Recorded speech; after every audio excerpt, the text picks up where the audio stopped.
ကနေဥဒ္ဓရောဗမာပြေကဟိုသားရှင်ပြုလှူပွဲဆိုစိုင်းနေညိတ်နေမန္တတွေဘိသိက်တွေအာဗီဒီယိုတွေတရားပွဲတွေကြီးကြီးကျယ်ကျယ်ဝင်းနေခင်းပြီးလှူလိုက်ရင်ဒါအလှူကြီးဟာဒီလိုပြောတယ်မလားအာသားလေးရှင်ပြုုံတော့တတ်နိုင်တဲ့ပုံကိုပြောကြတာအလှူသေးကွာဒီလိုပြောတာနော်တကယ်တော့အဲ့ဒါမှားတယ်စေတနာကြီးမကြီးဒါပဲကြည့်ရမြတ်စွာဘုရားလက်ထက်ကဂရေ80ချမ်းသာတဲ့တထေးအလှူဒန်းအလွန်ဝါဒနာပါသူ့ရဲ့လှူဒန်းဝါဒနာပါပုံကတစ်မျိုးထင်ပေါ်ခြင်းနဲ့ကြော်ကြားခြင်းနဲ့သူမို့လှူနိုင်တယ်ဆိုတဲ့ကြွားခြင်းဝါခြင်းစိတ်ကလည်းရှိတယ်ဟုတ်ပြီလားငါတထေးပဲဆိုပြီးမောက်မာတဲ့မာနကလည်းရှိတယ်လှူတော့လှူတယ်နော်အဲ့လိုစိတ်တွေနဲ့လှူလိုက်တာတဲ့ဂရေ80ကိုကုံရောဂရေ80ကုံသွားတော့စားရမဲ့မဲ့တောက်ရမဲ့မဲ့ဖြစ်သွားတော့အဲ့ဒီမှာဇနီးမောင်နှံတိုင်ပင်တာတဲ့ငါတို့စားစရာလည်းမရှိဘူးလှူလိုက်လို့ကုံပြီဂရေ80ဘယ်နဲ့လောက်ကြမှာတော့တို့တငယ်ချင်းရှိတယ်သူလည်းပဲအလှူဒန်းဝါဒနာပါတယ်သူ့စီသွားပြီးတို့လှူလေးတွေသွားရောင်းမယ်တဲ့လှူထားတဲ့အလှူတွေဘာဖြစ်မယ်အလှူရောင်းပါတဲ့ဟုတ်လားကောင်းပြီဆိုပြီးလင်မယားနှစ်ယောက်ထိုင်ပြီးတော့တိုင်ပင်တာဘယ်မြို့မှာကြောင်းဆောက်တယ်ဘယ်နာမှာဖျားတယ်ဘယ်နာမှာလမ်းခင်မှုတယ်ဘယ်เจ้าမှာရေရင်တူးတယ်ဘယ်နာမှာရေစင်လှူတယ်ဘယ်မှာတိမ်ဆောက်တယ်ဘယ်မှာဇရက်လှူတယ်ဟာမပြူတဲ့ကောင်းမှုမရှိဘူးကောင်းမှုတွေကိုအများကြီးတန်းစီရေးသွားကောင်းမှုတွေတန်းစီရေးသွားပြီးတော့အဲ့ဒါလင်မယားနှစ်ယောက်သွားလိုက်ကြသူတို့သိတဲ့တငယ်ချင်းကလည်းဂရေ80ချမ်းသာတယ်အဲ့ဒီမှာသွားမှတရက်ခရီးလမ်းလျှောက်ပြီးတော့သွားလိုက်တာနေ့တဝက်ကျိုးတော့ပြိဿသစ်ပင်တပင်အောက်ထိုင်ပြီးတော့ပင်ပန်းနဲ့ကွာညနေဆောင်ရောက်တော့မှပဲခဏနားကြအောင်ဆိုပြီးတော့ပါလာတဲ့ထမင်းတုပ်လေးအဲ့မှာနားရင်းနဲ့ဖြေမလို့စားမလို့ဖြေလိုက်တဲ့အချိန်အမျိုးသားကထမင်းတုပ်ဖြေတာတဲ့အမျိုးသမီးကအဲ့ဒီထမင်းတုပ်ကြည့်နေတဲ့အချိန်မှာခွေးပိန်မာလေးတစ်ကောင်ကလာပြီးအစာတောင်းတော့အမျိုးသမီးကကြည်တယ်ကြည်စမ်းခွေးလေးပိန်ချုံလို့ထမင်းတုပ်ကလည်းလေတဲ့ထမင်းတုပ်ကြည့်ရတာကလည်းခတ်သေးသေးလေးပေါ့တကယ်လို့ငါမျိုးသားကငါ့ကိုပိုင်းပြီးတော့ရော့ညီတဝက်စားငါတဝက်စားမယ်ဆိုပိုင်းသာပေးသူခွင့်ပြုမယ်ဆိုရင်တော့ငါရတဲ့တဝက်ငါမစားဘူးခွေးပဲလှူမယ်တကယ်လို့တထုံလုံးငါပေးရင်လည်းငါမစားဘူးခွေးပဲလှူမယ်ဘာဖြစ်လို့တော့မေးလိုက်တော့ငါမစားလို့ငတ်ရင်ဒီတနတ်ပဲညနေငါတငယ်ချင်းစီရောက်ရင်စား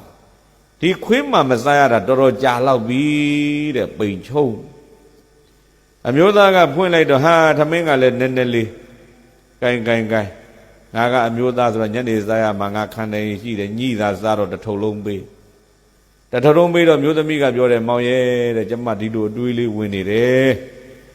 ကျမမစားလို့ငတ်ရင်ဒီတနက်ပဲဒီထမင်းလေးကိုကျမခွေးကျွေးမယ်စိတ်ကူးတာမောင်ခွင့်ပြုရင်ပေါ့ခွေးသွားသရာပြီးမျိုးသားကသူ့မကျွေးမှလည်းကြောက်ရသေးတာလေခွင့်ပြုရင်ပေါ့လို့ပြောလိုက်တော့အမလေးခွင့်ပြုပါတယ်ငါလည်းညီးကသာငါပြန်ပေးငါလည်းအဲ့ဒီခွေးကျွေးမလို့စေတနာတွေဖြစ်နေတာစေတနာသွားတူတာနော်ဟာဒါဆိုကောင်းပြီဆိုပြီးစိတ်တူစေတနာတူနဲ့အဲ့ဒီခွေးလေးကိုသမင်းတွေလှူကြခွေးလေးစားတာကြည့်ပီတိတွေဖြည့်ပြီးတော့နေကြ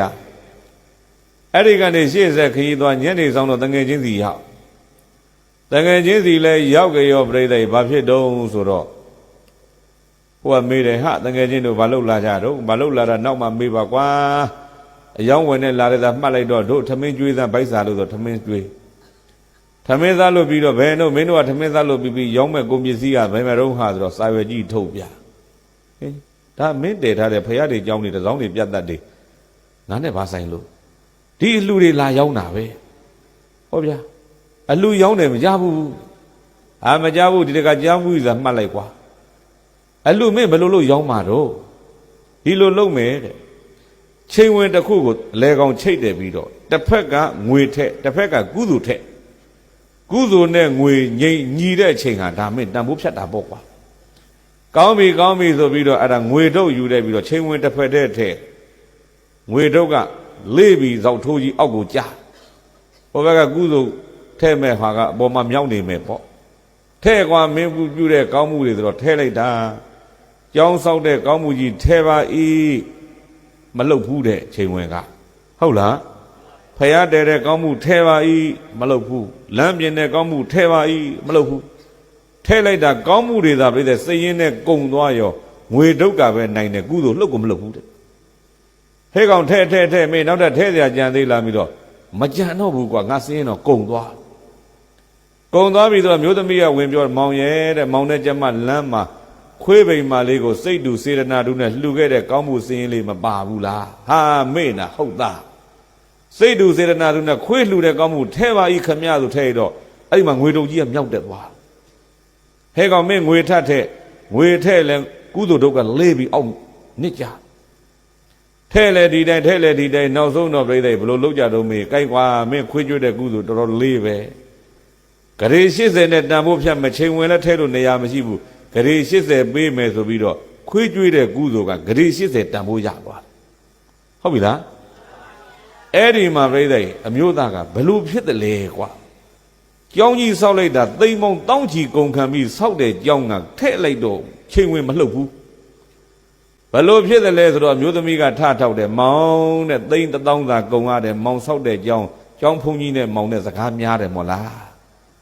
ဟုတ်တယ်ကွာငါဆောက်ရတာစေတနာမပါဆောက်ရင်းနဲ့ဘုန်းကြီးကတစ်မျိုးငါကတစ်မျိုးဟုတ်လားကျောင်းသာစုလဲရတယ်ပြိဿအဲ့ဒီအလှမှာဘုန်းကြီးနဲ့ရံဖြစ်ပြီးစေတနာပြတ်သွားဘူးတဲ့ဗျာဒါဆိုရင်ဖယားတဲတဲ့ကောင်းမှုကြဘယ်နဲ့တော့အဲ့ဒီတော့ကလည်းရှင်ဂောပကနဲ့စကားများတာပဲဒါဆိုလမ်းလူတဲ့ကောင်းမှုကြီးလမ်းလူတော့လဲရှင်ပဲအဲ့ဒါကြောက်လို့သာလှူရတာလှူခြင်းစေတနာမပါဘူးဆို